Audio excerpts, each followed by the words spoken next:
Bueno, buenas tardes. En esta sesión de clase vamos a ver operatorio concreto, que es lo que nos quedó pendiente de la unidad 4, ¿sí? Y luego vamos a empezar con la unidad 5 en el otro video de teórico. Vamos a dar un repaso por las características generales de este periodo operatorio, vamos a ver qué significa una operación, qué significa que algo sea reversible, qué significa que algo esté descentrado, más o menos como para poder abordar los textos desde otro lugar.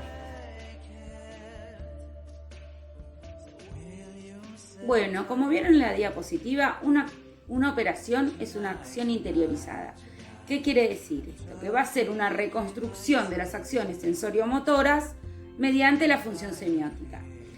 Esto quiere decir que vamos a partir de las acciones que se dan en la realidad con los elementos concretos, acciones físicas, y vamos a pasar de esto a la representación, ¿sí? Mediante la función semiótica, ¿qué quiere decir? Que puede ser mediante lenguaje o que puede ser mediante imágenes. La función semiótica es aquella que nos permite a nosotros tener la representación del objeto, ¿sí? Recuerden que cuando hablábamos de sensorio motor o cuando vieron sensorio motor con la profe Ana, ella les decía que si el bebé perdía de vista el objeto, no había permanencia de objetos, si el bebé perdía de vista el objeto, pensaba que desaparecía. Esto va a ir evolucionando hasta que se va a formar la función semiótica, cuando esté la permanencia de objeto, más allá de que el objeto esté presente o no, ¿sí? El niño no va a necesitar que el objeto esté presente para saber que hay un objeto, ¿sí? O para poder pensar en ese objeto. ¿Por qué es concreto? ¿Sí? ¿Por qué estas operaciones son concretas? Entonces dice, su limitación tiene que ver con que aún el niño necesita la presencia del objeto para poder razonar.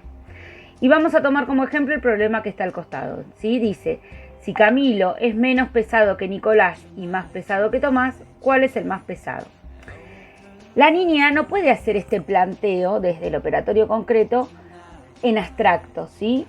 Para poder, en realidad podría resolver este problema si le damos material concreto, ¿sí? Un gráfico o alguna figura para que vea cuál es el más pesado. Quizás ella podría hacer una seriación, que ahora vamos a ver qué es, y poder resolver el problema. Lo que no puede hacer es un planteo en abstracto, ¿sí?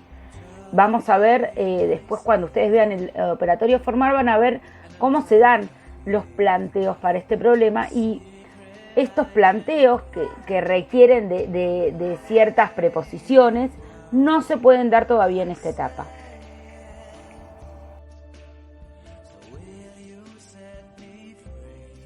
Bueno, una acción efectiva tiene que ver con el contacto directo con las cosas, el contacto real, ¿sí? Una acción física que va a devenir, ¿sí?, en una abstracción, ¿sí?, en una acción abstracta, y no va a dejar de ser acción, porque ¿se acuerdan cuando habíamos explicado que era acción para Piaget? Que yo les dije, la acción se da, ¿sí?, como una acción física, ¿sí?, que se da cuando el niño entra en contacto con el objeto, pero hay otra acción que es una acción que tiene que ver con las representaciones, que va a tener que ver con, según la estructura que yo tengo, cómo voy a mirar al objeto. Y entonces la acción se va a dar entre representación y representación. ¿Por qué? Porque yo, a medida que mi pensamiento se va a ir complejizando, ¿sí?, voy a mirar al objeto de forma distinta, desde la estructura que tenga, ¿sí? Entonces se va a jugar la representación que yo tenía de este objeto, ¿sí?, y la nueva que voy a tener, ¿sí?, o la nueva forma de mirarlo. Por eso decíamos que el objeto para Piaget tiene múltiples dimensiones, porque a medida que yo voy complejizando mi pensamiento, va cambiando la mirada que yo tengo de este objeto. Reversibilidad de pensamiento. Posibilidad de combinar cualquier operación con su inversa, de tal forma que ambas se anulan mutuamente. Bueno, una característica de la acción operatoria va a ser esta, que va a ser el pensamiento va a empezar a ser reversible, ¿sí? Y tiene que ver con poder ejecutar una acción en un doble sentido, ¿sí?, en uno directo y en uno opuesto que lo anula. Ustedes recordarán que cuando yo expliqué reversibilidad, les dije que estábamos hablando de una reversibilidad en la acción. Bueno, esta reversibilidad de este nuevo sistema de sistema operatorio tiene que ver con una reversibilidad en pensamiento, ¿sí? El niño hace una acción y puede hacer la inversa y por eso decimos que el pensamiento es reversible. Ahora, esto es fundamental porque como consecuencia nos lleva a la conservación, que ahora vamos a ver qué es. Bueno, la conservación es la capacidad de entender que la distribución de la materia no afecta a la masa, el número, la magnitud ni el volumen. ¿Qué quiere decir esto? Que lo que va a pasar es que el niño en este periodo va a entender que el objeto va a permanecer igual, ¿sí? Aunque cambie su apariencia. En las imágenes vemos la prueba operatoria de conservación de sustancias, ¿sí? La conservación del líquido es lo primero que se logra. Y vamos a ver que un niño que no opera, ¿sí?, va a quedarse centrado, vamos a decir, en una de las características del objeto. ¿Qué quiere decir? Que cuando vos lo trasvasás y el objeto cambia la forma y está en un vaso más largo, él cree que porque llega más arriba hay más, ¿sí?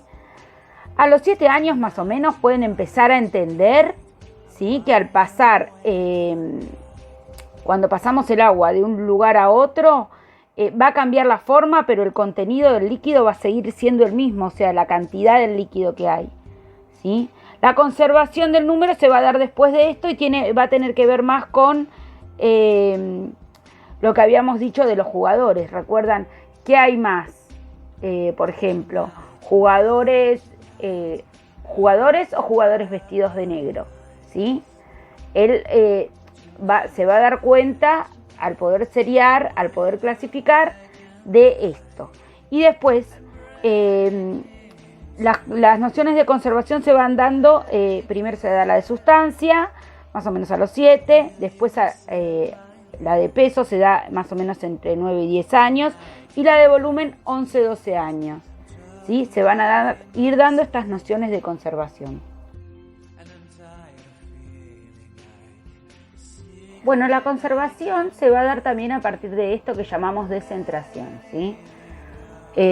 Cuando nosotros hablábamos del preoperatorio, del sensorio motor, vamos a decir que hay una centración, ¿sí? Hacemos una pregunta al niño y él se centra en una sola, digamos, cualidad del objeto. En la descentración él va a poder fijarse simultáneamente en dos aspectos distintos, ¿sí? Va a poder coordinar, por ejemplo, forma y cantidad. Entonces, ¿qué va a pasar? Se va a dar cuenta que por más que varíe la forma, la cantidad va a ser la misma, ¿sí? Entonces, esta descentración, esto que él pueda fijarse en dos características a la vez, va a hacer también que pueda operar y tiene que ver con esto de conservar.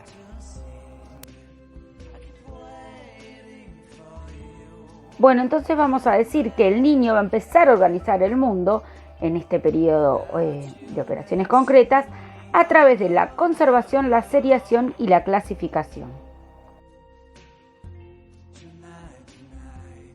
Bueno, la seriación va a ser la capacidad de ordenar los elementos a lo largo de una dimensión cuantificable, tales como la altura, el peso. Lo que quiere decir esto es que los chicos van a empezar a ordenar, ¿sí?, en relación a algo, ¿sí?, a un orden. Van a hacer un orden de acuerdo a una determinada característica. Por ejemplo, graduar dependiendo del color.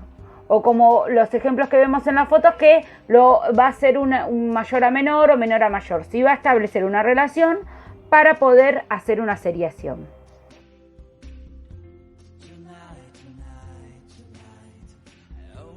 Clasificar. Capacidad de identificar las propiedades de las categorías, relacionar las categorías y las clases entre sí y utilizar esa información para resolver un problema. Clasificar quiere decir que el niño va a agrupar los objetos que son similares, ¿sí?, y que le parece que van en una misma clase.